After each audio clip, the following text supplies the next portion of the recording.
Olá, turma, tudo bem?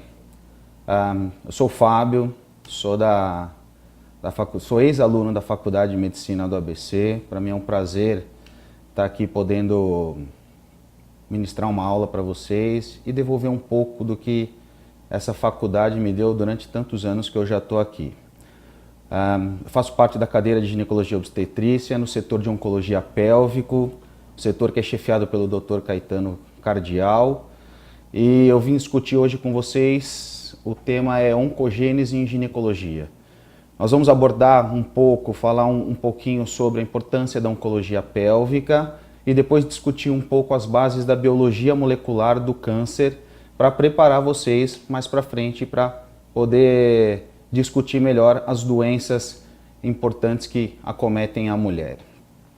Eu começo falando um pouco da importância da oncologia pélvica. Então, principalmente o câncer que acomete as mulheres, hoje a gente tem já uma importância tanto que o mês de outubro nós já temos uma campanha nacional que é chamada, e acho que conhecida de todos vocês, chamados de Outubro Rosa, onde as grandes capitais e todas as cidades, os seus maiores monumentos são pintados na cor rosa, exatamente para lembrar todas as mulheres dessa campanha de prevenção com relação ao câncer ginecológico. Iniciou-se com o câncer de mama, mas hoje a gente se estende para alertar todas as mulheres de fazer os seus métodos preventivos. É um tumor que também ultimamente se fala bastante, ele está bastante na mídia, em virtude até de ter acometido algumas mulheres que levantaram essa campanha, como Patrícia Pilar, Fátima Bernardes, e onde começou-se a falar mais ainda foi o efeito Angelina Jolie, onde ela realmente levantou uma campanha de prevenção ao câncer de mama e o câncer de ovário, levantando bastante a hipótese dos métodos de prevenção. Muito bem, qual é importante falar um pouquinho com relação a esses cânceres ginecológicos? O câncer de colo uterino, no nosso país ele é um câncer ainda de alta incidência. Difere nas suas regiões, nós temos uns números muito elevados na região norte e nordeste. Já na região sul-sudeste a gente tem uns números um pouco mais aceitáveis, chegando até em comparação com os valores de Estados Unidos e da Europa. Mas ainda é, num contexto geral, um problema de saúde pública. A gente tem um número muito grande de pacientes com câncer de colo e que levam a problemas futuros. O que se discute é que o método de rastreamento para câncer de colo é um método fácil, barato, ele custa para o SUS em torno de R$ 4,28. Então, custa isso uma vez por ano se fazer um exame desse. Um exame desse, se ele é feito de uma forma adequada, ele pode fazer um rastreamento do câncer de colo em torno de 80%. Isso, na prática, não acontece. Nós temos dois viés de diferença nesse rastreamento. Um é com relação ao método de coleta. Nem sempre a coleta é feita do modo mais adequado. E o segundo, a leitura da lâmina pelo citologista. O técnico que vai ler essa lâmina e ver se tem algum tipo de alteração. Esses dois viés trazem um método que seria em torno de 80% a 90% de eficácia no rastreamento para mais ou menos 50%. Mas é um método ainda barato e infelizmente a gente não tem um acesso tão grande ou as mulheres ainda não, muitas em outras áreas diferentes ainda não aderiram como um método anual de rastreamento. E quais são as dificuldades? Será falta de informação? Será que não chega essa informação que as mulheres têm que fazer isso, que há necessidade? Será um problema cultural? A gente vê nas regiões norte e nordeste, sim, existe um pouco da dificuldade de se ir num ginecologista, até a vergonha de ser examinada por um homem, de mostrar as suas partes íntimas, existe um problema cultural. E também uma outra parte, a cultura brasileira, a nossa cultura nacional, nós não temos uma cultura da promoção da saúde. Nós vamos procurar o médico quando nós estamos doentes. né? A grande maioria, eu acho que os homens da sala de vocês, nenhum homem nunca fez um check-up ou algum exame cardiológico, porque nós não temos essa cultura. Nós vamos procurar os médicos quando nós estamos doentes. Então, todos esses problemas são discutidos e geram esses números altos ainda que a gente tem com relação ao câncer de colo. O câncer de mama é, em números reais, o maior câncer ginecológico, em números absolutos, o maior câncer ginecológico que acomete as mulheres. Não é o que acomete no geral. Em primeiro lugar, temos o câncer de pele e dos ginecológicos, o câncer de mama é o de maior frequência. Tem uma estimativa no ano de 2014 pelo Instituto Nacional do Câncer de mais de 57 mil novos casos. E aqui se discute também os métodos de rastreamento. Então, quando se iniciar a mamografia, quando se iniciar o rastreamento com ultrassonografia, quais aquelas pacientes de baixo risco, quais aquelas pacientes que têm alto risco para câncer de mama. E aqui se começa a falar bastante até dos tratamentos conservadores, cirurgias menos agressivas, menos mutilantes, tratamentos menos agressivos e principalmente se discute que foi o efeito Angelina Jolie, a pesquisa genética.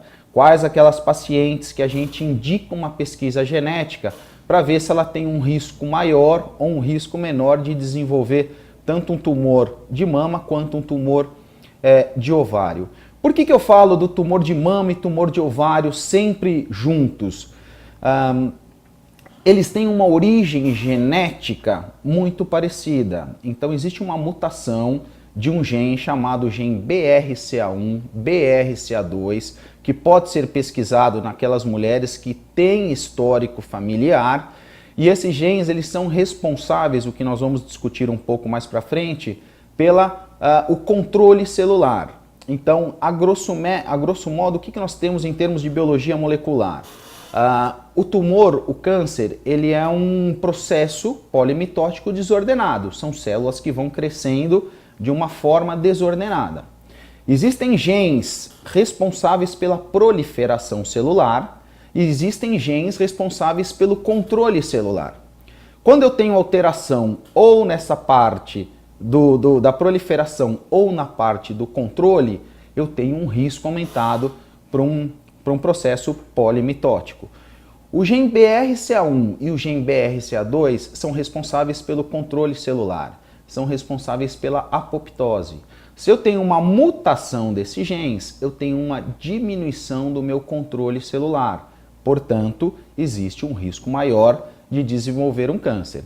Uma mulher que tem um gene BRCA1, BRCA2 aumentado, ela pode ter até 70, 80% de chance de desenvolver um câncer de mama e 30% mais ou menos de chance de desenvolver um câncer de ovário. Isso é importante de você saber quais as pacientes para indicar esse exame e saber identificar esse exame e poder propor para a mulher algum método de rastreamento.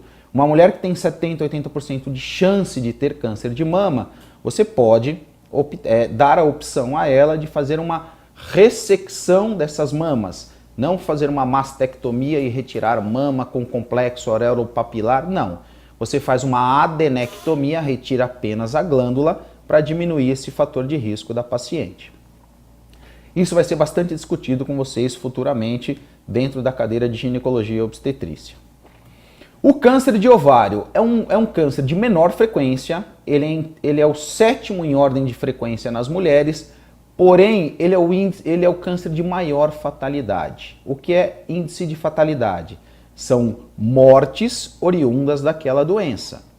Então ele é o câncer que mais mata, então ele é o grande medo do ginecologista, do oncologista clínico, cirurgião, porque ele tem péssimos resultados. Por que nós temos esses índices tão ruins?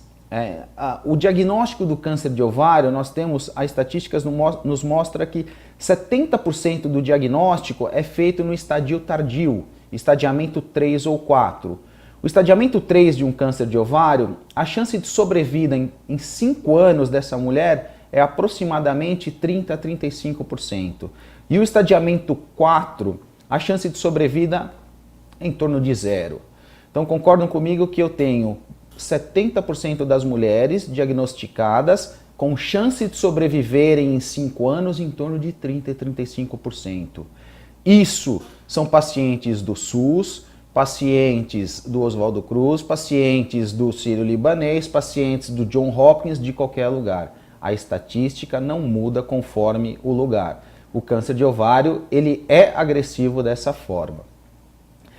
Isso mostra uma dificuldade no rastreamento. Quando eu faço detecção precoce, me mostra que eu não consigo rastrear direito. E esse é um dos grandes problemas do câncer de ovário.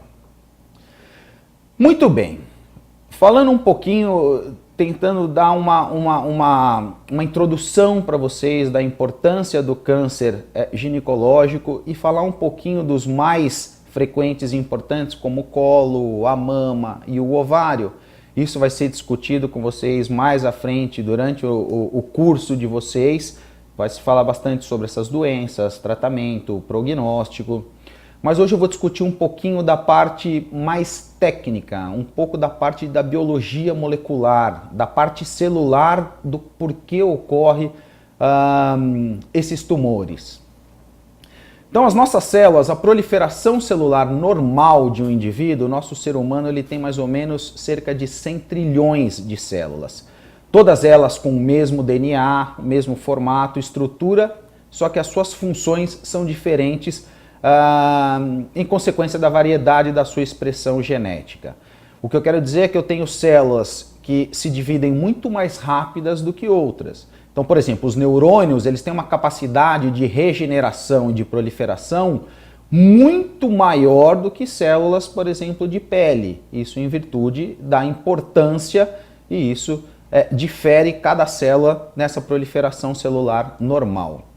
Esse ritmo de atividade proliferativa, algumas células mais lentas, outras células mais rápidas, é chamado de ciclo celular. O ciclo celular, então, é uma sequência de eventos responsáveis pela atividade proliferativa que compõe a vida de uma célula desde o seu nascimento. Sabemos que tem duas etapas distintas. Você tem a etapa propriamente da divisão celular, chamada de mitose, e uma interfase ou intérfase que prepara para essa divisão celular. A interfase ou intérfase é a fase mais longa do ciclo, que pode se durar horas, dias, meses ou algumas vezes até anos, e ela é responsável pelo crescimento volumétrico da célula e, importantíssimo, aqui ocorre a duplicação do DNA. As três fases distintas da intérfase ou da interfase é a fase G1, fase S e fase G2. A fase G1 ocorre o primeiro crescimento da célula e onde começa a síntese de RNA e dessas proteínas. A fase S é onde ocorre a replicação do DNA, a duplicação do DNA, que é chamada de replicação. E a fase 2 continua o período de crescimento, é a intensificação desse crescimento e ela chega e prepara e entrega essa célula para a mitose, onde vai ocorrer a divisão celular. A mitose, então, é uma divisão celular que vai ter como produto duas células filhas idênticas. As fases da mitose, como vocês já devem ter visto na parte da cadeira de genética, a prófase, a prometáfase, a metáfase, a anáfase, a telófase e a citocinese. Em tempo médio, o tempo médio de uma mitose é 1 hora. O que muda é a intérfase, que eu falei que pode durar horas, dias, meses ou até anos. Existem dois tipos de regulação do ciclo celular. Existe uma regulação externa e existe uma regulação interna. A regulação externa do ciclo celular ela é muito importante para o equilíbrio tecidual, o equilíbrio das células. Eu tenho uma parte que é agredida, eu preciso de uma regeneração, isso é muito importante, a parte da regulação externa. É o tempo que uma célula leva para completar o seu ciclo celular e as frações de células que se encontram em divisão celular e as frações de células perdidas por apoptose. Então, todas essas regulações externas são importantes para a manutenção do equilíbrio celular do corpo por um todo. Os fatores de crescimento são as proteínas que atuam sobre o crescimento, sobre a diferenciação e sobre a sobrevivência celular. Ela tem um papel fundamental no equilíbrio tecidual. Os exemplos mais, o PDGF, o VEGF, as prostaglandinas, são exemplos dos fatores de crescimento. Temos a regulação externa, que faz a parte do equilíbrio celular, e temos a regulação interna. Regulação interna são aquelas que vão fazer uma última checagem para ver se não consegue detectar algum tipo de erro, alguma alteração, alguma mutação que pode ter acontecido. São eventos intracelulares que vão determinar o ritmo da divisão celular. Não só isso, como identificar algum erro nessa identificação celular. As cascatas ciclinos dependentes, que são as CDKs, são as que dão o tom desse ritmo, dessa divisão celular. Aqui o que eu estava falando são os checkpoints, os pontos de checagem. Eu tenho dois pontos distintos, um no final da fase G1 e um no final da fase G2. Eles vão fazer um último pente fino para ver se não há nenhum tipo de erro, de alteração que possa levar a uma mutação nessa divisão celular. Então, ao final da fase G1, você tem algumas etapas que vão ser checadas para ver se você tem algum tipo de erro. A mesma coisa acontece ao final da fase G2. Replicação do DNA ocorre na fase S da intérfase, onde acontece a duplicação do material genético, e quando ocorre um erro nesta fase, um erro na replicação, isso é considerado e é chamado de mutações. As mutações nas células germinativas são aquelas alterações que vão ser passadas de gerações para gerações, chamadas de alterações hereditárias. São essas alterações que acontecem na duplicação do material genético, e os seus erros são chamados de mutações. A proteína P53, chamada da guardiã do genoma, a elevação da concentração dessa proteína em consequência de uma lesão de um DNA, você tem um DNA lesado na fase G1, leva à ativação da proteína 21, cuja função será inibir a ação dos complexos CDKs, paralisando a célula em G1. É um outro mecanismo de detecção e paralisação dessa célula que seria multiplicada de uma forma errata. Então, houve uma mutação, e quando o P53 identifica que há um erro, ele para essa divisão e impede que essa célula anormal se multiplique e que possa dar continuidade a um processo anormal de divisão celular. O começo, eu falei um pouquinho, a grosso modo, do que é um processo polimitótico, onde você tem os genes responsáveis pela fase proliferativa, que a gente acabou de discutir. A fase proliferativa é a fase da divisão celular, então da fase da intérfase, da fase G1, S e G2. Os genes responsáveis por essa fase, eles aumentam ou alteram a velocidade da divisão celular. Então, quando a gente pensa em alguns tipos de câncer, então, alguns genes responsáveis por essa proliferação celular, o CK7, CK9, o KRAS, um gene muito importante no câncer de mama, que é o HER2 positivo, são genes de proliferação celular. Então eles alteram a parte proliferativa, a parte que a gente acabou de discutir. Eles diminuem o intervalo de tempo. Então, uma divisão ou uma área de uma fase S que você tinha um tempo maior de repouso, esse tempo é diminuído e essas células são divididas mais rapidamente. Agora, por que nós não explodimos? Se constantemente o nosso corpo está em proliferação celular, Porque existe um sistema de controle de célula. A nossa célula ela nasce, tem um período médio de vida e tem um momento em que essa célula será destruída.